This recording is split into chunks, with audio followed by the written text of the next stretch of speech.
从2024年开始啊，可能存款有20万以上的人啊要哭了。为什么会这么说呢？我也是从我银行的一个朋友那里得知了啊。为了让大家被坑呢，赶紧就是出这个视频来告诉大家，在银行里面呢有存款的朋友呀，一定要耐心的把我这条视频呢给好好的看完啊。保证你看完以后呢，绝对是收获满满啊！如果说没有收获，你回过头来骂我都是可以的。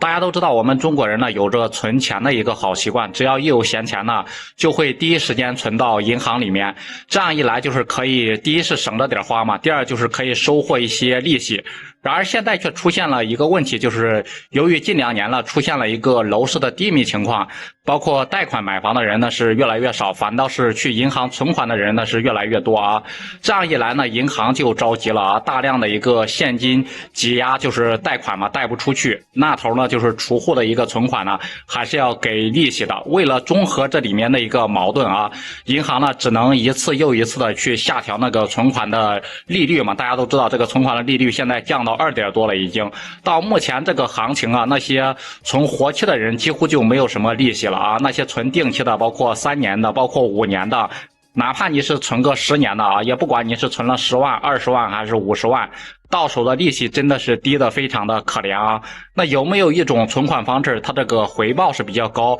而且呢还是比较稳定的？答案呢是有的，那就是通常人们所说的一个大额存单啊。这个大额存单呢，一般的银行都是有这项存款业务的。在早几年的时候呢，特别是银行的这种储备资金比较吃紧的时候呢，他们会努力的推荐这种存款方式啊，只要你去银行，蛮多那个客户经理都会推荐这种存款方式。这种存款方式呢，都有一个比较高的、相对高一点的门槛啊，那就是一次性存款呢要达到20万以上，并且呢要达到一定的期限才能够取出来啊。这一点呢跟定期存款是有点类似的，不过这个大额存单的存款利息呢是要比定期存款要高出不少。你同样是从20万来计算，一年下来起码要高出2-3千元的一个利息。但值得一提的是，这种大额存单不是随时去随时都有的啊，因为每个银行都有一个定的一个配额，比如说以前某银行一个月有300多个名额，现在需求存款的缺口没有那么大了，也有可能呢会下调到100多个或者是更少。所以说